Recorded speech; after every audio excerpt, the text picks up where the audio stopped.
राजपूत करनी सेना के जिला उपाध्यक्ष धीरू राजा बुंदेला के द्वारा बसंत पंचमी के शुभ अवसर पर मतंगेश्वर महाराज के मंदिर में 551 दीप जलाकर मां सरस्वती का अवतरण दिवस मनाया। साथ ही मथुरा में भगवान श्री कृष्ण का भव्य मंदिर की नींव रखने की बात कही। साथ ही राम मंदिर बनने पर माननीय मोदी जी को बधाई दी।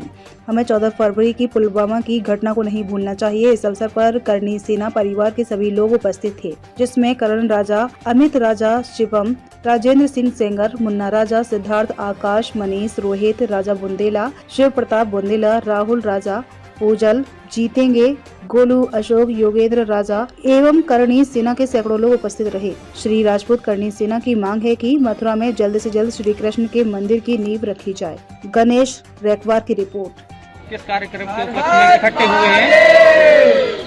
हम लोगों का एक ही मकसद है, एक ही उद्देश्य है कि आज जैसा कि सभी को पता है कि 14 फरवरी को माँ सरस्वती विद्या की देवी का जन्म उत्सव है। इस वजह से हम लोगों ने 551 दीप प्रज्वलित कर उनका जन्मदिन का ये आयोजन रखा है। जो सभी लोग हैं हमारे साथ, इनकी वजह से ये आयोजन लगभग सफल रहा है। और एक ही उद्देश्य है हमारे ये जन्मदिन मनाने का कि 14 फरवरी के दिन आया है, ठीक है।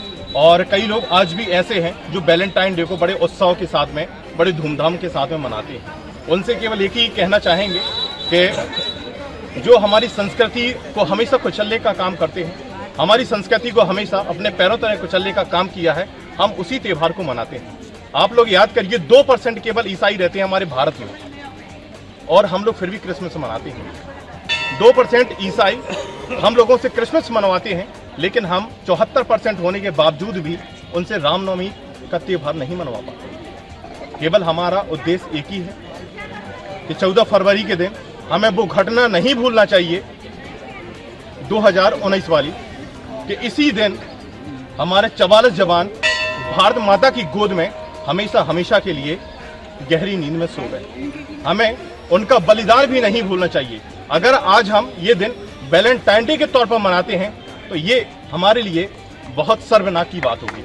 हम कुछ भी हो सकते हैं, हम अच्छे भारतीय नहीं हो सकते। हमें तो सौभाग्य है, कहते हैं भारत में जन्म लेना भाग्य की बात है, और बुंदेलखंड में जन्म लेना सौभाग्य की बात होती है। वैसे भी हमारे तो सौभाग्य है जो मतंगेश्वर महादेव के मंदिर में हमें ये आयोजन करने का अवसर मिला।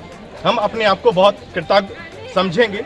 और हमारे साथी रोहित दाऊ हैं, करण राजा हैं, राजन दाऊ हैं, पप्पू महाराज हैं, अमित भैया हैं, बहुत सारे करनी सेना के परिवार और भी सभी लोगों ने इस कार्यक्रम को सफल बनाने में मेहनत की है, जिस वजह से ये कार्यक्रम आपका सफल रहा है। केवल हमारी संस्कृति को हमेशा कुचलने का काम ही किया जा रहा है, हमेशा। आज का त्योहार सभी लोग बहुत इसलिए मनाते हैं कि ये प्रेम का प्रसंग है, ये प्रेम का त्योहार है वैलेंटाइन डे, बल्कि ये प्रेम का त्योहार नहीं है। किस प्रेम की बात करते हैं? जो प्रेम की परिभाषा नहीं जानते हैं वो हमें ये बताते हैं कि वैलेंटाइन डे प्रेम का त्योहार है। अगर ये प्रेम है तो वो क्या है जो भगवान श्री राम का सीता माता के प्रति था, कि जिन्होंने केवल सीता माता की चाह में पत्थर का सेतु बनवा दिया, वो क्या है? अगर वो प्रेम है तो वो प्रेम क्या है जो दिसंबर की घटना अयोध्या में घटी, जो कार्य सेवकों ने अपनी जान गंवा दी केवल मंदिर के लिए, वो प्रेम फिर क्या है? अगर हमें प्रेम देखना तो माता पद्मिनी का प्रेम देखिए, जिन्होंने सौगंध उठाई थी कि कुछ भी हो जाए।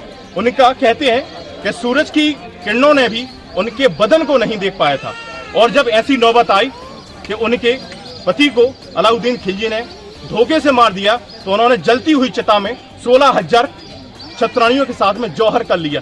वो प्रेम है। लेकिन हमें बताया क्या जाता है कि 2 लफ्ज ही बताए जाते हैं, बोले आई लव यू। केवल यही हमारे लिए सबसे बड़ा प्रेम है। हम बहुत धन्यवाद करना चाहेंगे देश के यशस्वी प्रधानमंत्री नरेंद्र मोदी के लिए, जिन्होंने ये राम मंदिर की सौगात हम भारतीयों के लिए दी है। निश्चित तौर पर ये बहुत बड़ी हम लोगों के लिए, सनातन धर्मों के लिए सबसे बड़ी सौगात थी। अभी तक जो 500 वर्षों तक लगभग टेंट में रहे भगवान श्री राम, ठीक है, उन्हें उनकी प्राण प्रतिष्ठा हुई 22 जनवरी को। सभी लोगों ने इसको बहुत बड़े त्योहार के तौर पर मनाया, और हम ये चाहेंगे कि 22 जनवरी को हमेशा एक दीपावली के तौर पर ही इसको मनाया जाना चाहिए।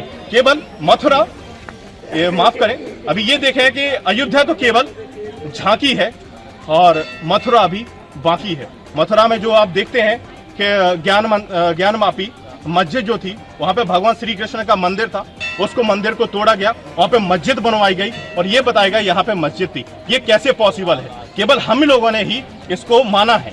और अगर हम लोग आज जाग गए तो निश्चित तौर पर जो सनातन धर्म है, जो हमारी संस्कृति है, हमारी संस्कृति पर हमेशा प्रहार होता रहा है, अगर हम आज जाग जाएंगे तो हमारी संस्कृति पर शायद कभी प्रहार नहीं होगा।